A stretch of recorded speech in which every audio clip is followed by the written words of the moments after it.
मांडवा नाम के गांव में शिवा नाम का एक मछुआरा अपनी पत्नी सीता के साथ रहता था। वो रोज मछली पकड़ के बाजार में बेचता था और उसी कमाई से अपना गुजारा किया करता था। बारिश का मौसम चल रहा था। जोरदार बारिश के कारण समंदर में बाढ़ आने की संभावना थी और इसीलिए मछली पकड़ने के लिए पाबंदी लगाई गई थी। सारे मछुआरों का उद्योग ना होने के कारण बड़ा ही बुरा हाल था। एक दिन शिवा मन ही मन, अगर ऐसे ही चलता रहा तो भूखे प्यासे सोने की नौबत आ जाएगी। जी सुनते हो, ये बारिश तो रुकने का नाम ही नहीं ले रही। घर का अनाज भी अब खत्म होने आ रहा है। क्या करेंगे?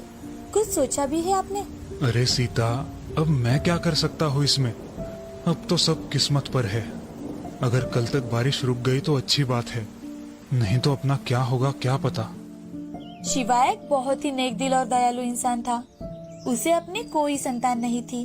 वो हमेशा ही दूसरे बच्चों तथा पशु पक्षियों की मदद किया करता था। इस बारिश में भी उसने अपने घर के आंगन में जानवरों को इस तूफान से बचाने के लिए व्यवस्था की थी, जहाँ गाय, भैंस, कुत्ते एक साथ ही आकर रुकते थे। उसके खुद के खाने के लाले पड़े हुए थे, लेकिन फिर भी वो अपने खाने में से कुछ हिस्सा उन जानवरों को देता था। एक दिन ऐसे ही शिवा खाना लेकर बारिश में उन जानवरों के पास जाने लगता है कि तभी उसकी पत्नी सीता उसके पीछे चिल्लाते हुए कहती है, अरे बस भी करो, यहाँ हम दोनों को खाने के लिए कुछ नहीं बचा और तुम इनको दे रहे हो। आपका क्या मुझे भूखे मारने का इरादा है? अरे सीता, मेरे हिस्से का तुम खा लेना। वैसे भी मुझे ज्यादा भूख नहीं है आज। ऐसा कहकर वो जानवरों को खाना देने जाता है और खाना देकर घर के अंदर आता है। घर के अंदर आकर सोचते सोचते ही सो जाता है। दिन बीत रहे थे। कुछ ही दिनों में उसका सारा राशन खत्म हो जाता है। तो वो जानवरों के पास आकर बैठता है और उनसे बातें करने लगता है। बातें करते करते शिवा, मुझे माफ करना दोस्तों, आज मेरे पास तुम्हें देने के लिए कुछ नहीं है। शिवा आज बहुत दुखी था। वो वहीं पर सोचते सोचते एक कोने में सो जाता है। दूसरे दिन सुबह उसकी आंखों पर सुनहरी धूप गिरती है और उसी धूप के कारण उसकी आंख खुलती है। वो आंखें खोलकर देखता है तो बारिश रुकी हुई थी और सारे जानवर वहाँ से जा चुके थे। तभी घर के दरवाजे से आवाज लगाते हुए सीता, अजी सुनते हो, देखो तो बारिश रुक गई है। अब मछलियाँ पकड़ने जाने का इरादा है भी या नहीं? अरे सीता रुको जरा, जा ही रहा हूँ। तुम भी ना सुबह सुबह शुरू हो जाती हो। हाँ हाँ जल्दी करो। शिवा और सीता की बातचीत चल ही रही थी कि तभी शिवा का दोस्त श्याम उससे, अरे ओ शिवा भाई, क्या तुमने सुना नहीं? समंदर में लगी पाबंदी हटा दी गई है, अब चलो जल्दी। अरे हाँ भाई आया, रुको जरा, अंदर से टोकरी लेकर आता हूँ। अरे क्या शिवा, तुम भी, तुम्हारे बाजू में ही तो टोकरी पड़ी है, वो ले लो और चलो जल्दी। शिवा वहीं पर पड़ी टोकरी को देखकर थोड़ा सोच में पड़ जाता है, लेकिन जल्दबाजी में वो उसी टोकरी को लेकर चला जाता है।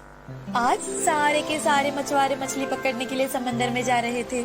शिवा भी बड़े ही उत्साह के साथ अपने दोस्त श्याम के साथ मछली पकड़ने समंदर में गया। हाँ, आज तो बड़ा मजा आएगा। बहुत दिनों बाद मछली पकड़ रहा हूँ। हाँ भाई, इतने दिनों में बहुत नुकसान हुआ है। अब श्याम और शिवा दोनों अलग अलग जगहों पर मछली पकड़ने जाते हैं। शिवा मछली पकड़ने के लिए अपना जाल समंदर में बिछाता है, लेकिन आज उसके जाल में सिर्फ 2-3 ही मछलियाँ फंसी थी। उन्हें वो टोकरी में डालकर फिर से जाल बिछाता है और मन ही मन, हे भगवान, आज तो कृपा करो हम पे। अगर ऐसे ही 1-2 मछलियाँ पकड़ते बैठा तो यही रात हो जाएगी और कहीं फिर से बारिश चालू हो गई तो आज भी हमारे खाने पीने के लाले पड़ जाएंगे। वो मछलियाँ टोकरी में डालने जाता है। जैसे ही वो मछलियाँ टोकरी में डालता है तो उसकी नजर टोकरी में पड़ती है। पहले डाली हुई सारी की सारी मछलियाँ सोने की बन चुकी होती है। ये सब देखकर शिवा हैरान हो जाता है कि तभी उसके सामने बड़ी सी रोशनी आती है और उसमें से एक देवी प्रकट होती है और वो शिवा से, इतना चकित ना हो बालक, ये सब तुम्हारे अच्छे कर्मों का ही फल है। बस इतना कहकर वो देवी अदृश्य हो जाती है। शिवा देवी माता को बहुत बहुत धन्यवाद देता है और खुश होकर घर जाने के लिए निकलता है। तभी श्याम शिवा को आवाज लगाते हुए, अरे ओ शिवा, कहाँ चले भाई? लगता है तुम्हें मछलियाँ नहीं पकड़नी है। भूखे रहने की आदत हो गई है क्या भाई? अरे नहीं भाई साहब, मेरा हो गया। तुम पकड़ो मछलियाँ और हाँ, संभल के घर आना। ऐसा कहकर शिवा घर चला जाता है और सीता को सारी बात बताता है। शिवा तुरंत ही जाकर सोने की मछलियाँ बेच देता है और उस दिन से सारे शहरों में व्यापार करने लगता है। उन सोने की मछलियों की वजह से जो खरीदी हुई जहाज थी, उससे कमाई कर शिवा एक बहुत बड़ा अमीर सेठ बन जाता है। लेकिन हाँ, शिवा ने अमीर होने के बाद भी सबकी मदद करना बंद नहीं किया। वो सब गरीब लोगों तथा हर अनाथ की मदद करता रहा। एक समय की बात है, शहर में तारा नाम की 8 साल की छोटी गरीब लड़की थी, जो अपनी माँ राधा और पापा अर्जुन के साथ एक छोटे से घर में रहा करती थी। अर्जुन मजदूरी करके घर चलाता था और उसकी बेटी तारा को स्कूल में पढ़ाता था। एक दिन तारा स्कूल से घर आ रही थी कि तभी उसकी नजर डांस हॉल की ओर जाती है, जिस दीवार को एक छोटा सा होल था। उसमें से वो अपनी आँख से अंदर डांस करते लोगों को देख रही थी कि तभी उसकी माँ राधा वहाँ आ जाती है और उसका हाथ पकड़कर उसे चिल्लाते हुए उसे घर लेकर जाती है। तारा, कितनी बार कहा है तुम्हें कि वहाँ पर ऐसे टाइम पास मत किया कर। पर माँ, मुझे भी उनके जैसा डांस करना है, बड़ा बनना है, टीवी पे दिखना है।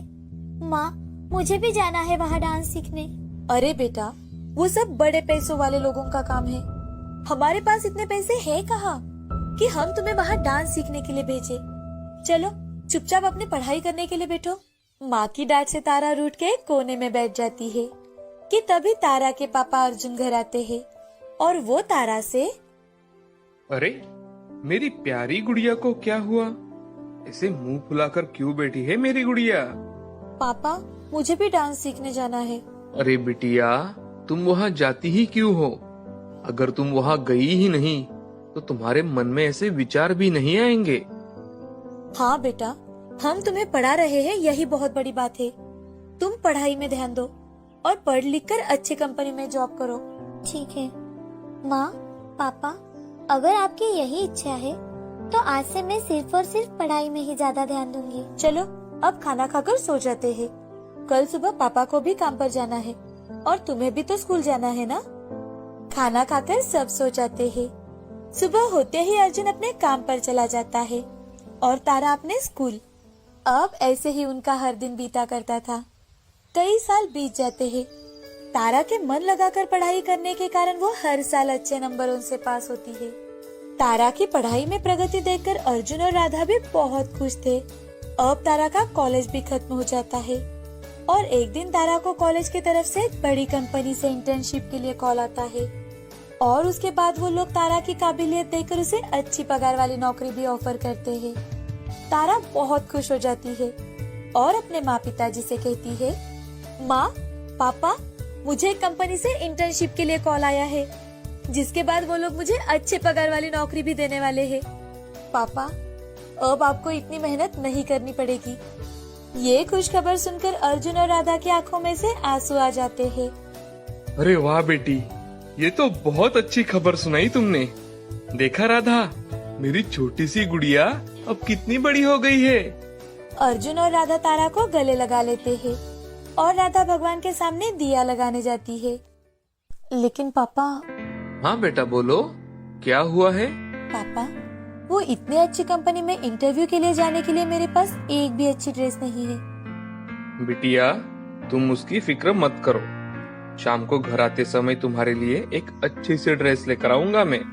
काम पर जाते ही अर्जुन अपने मालिक के पास जाता है और उनसे, मालिक, वो दरअसल। हाँ अर्जुन, बोलो, क्या कहना चाहते हो? मालिक, क्या मुझे कुछ पैसे उधार मिलेंगे? मुझे अपनी बेटी के लिए ड्रेस लाना था। ठीक है, पर पैसे समय पर जरूर लौटा देना। जी मालिक, धन्यवाद मालिक। अर्जुन अपना सारा काम पूरा कर घर आते वक्त तारा के लिए एक अच्छी ड्रेस लेकर आता है। दूसरे दिन सुबह तारा माँ पिताजी का आशीर्वाद लेकर इंटरव्यू के लिए निकलती है। जैसे ही वो रास्ते से जा रही थी, तभी उसकी नजर फिर से उसी डांस क्लास की तरफ जाती है और उनकी आवाज सुनकर वो फिर से हर रोज की तरह उस छोटे से हॉल से झांक कर देखती है कि आज वहाँ पर इतना ज्यादा शोर क्यों है। अरे अब हमारा क्या होगा? जो मेन डांसर थी उसका ही पैर टूट गया है। अब शो कैसे होगा हमारा? आज के आज हम कैसे अरेंज करेंगे ये सब? तभी तारा धीरे से दरवाजे के पास जाकर खड़ी होती है। क्या मैं आपकी कुछ मदद कर सकती हूँ? तारा की बात सुनकर वो सारे लोग उस पर हंसने लगते हैं कि ये गरीब लड़की उनकी क्या मदद करेगी। कौन हो तुम और तुम क्या मदद करोगी हमारी? सर, आप मुझे एक चांस तो देकर देखिए। अच्छा ठीक है, तुम्हें दिया चांस, अब दिखाओ हमें डांस करके।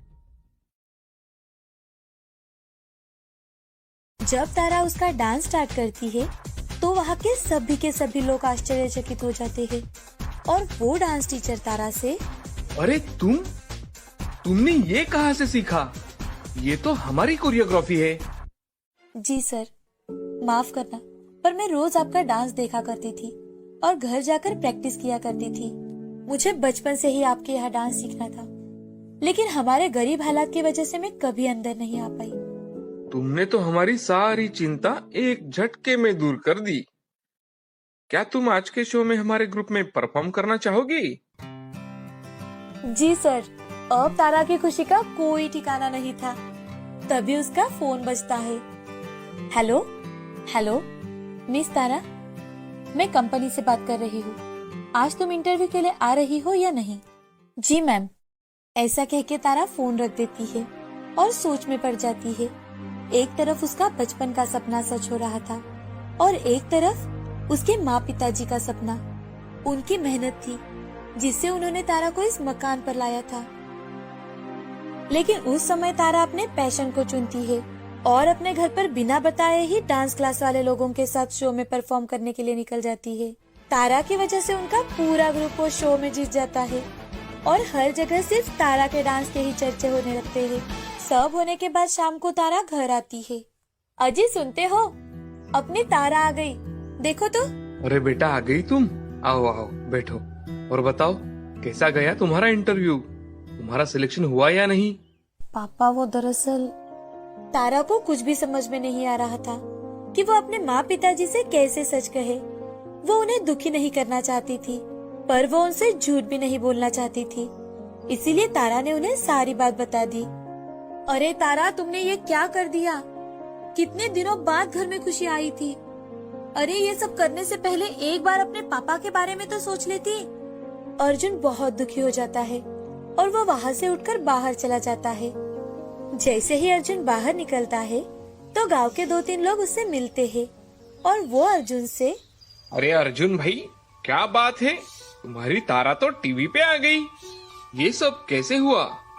पर कुछ भी कहो अर्जुन, क्या डांस किया है तुम्हारी बेटी ने, वाह, मानना पड़ेगा भाई। हाँ हाँ अर्जुन भाई, तुम्हारी तारा ने तो अपनी बस्ती का नाम रोशन कर दिया। ये सब सुनकर अर्जुन भागते हुए घर आता है और राधा को सारी हकीकत बताता है। दोनों खुशी से तारा को गले लगा लेते हैं। ऐसे ही धीरे धीरे तारा के घर के बाहर भीड़ इकट्ठा होने लगती है। और फिर क्या था, उसे हमेशा ही बहुत सारे शोज से डांस के लिए ऑफर आने लगते हैं। ऐसे ही करते करते तारा बहुत फेमस डांसर हो जाती है।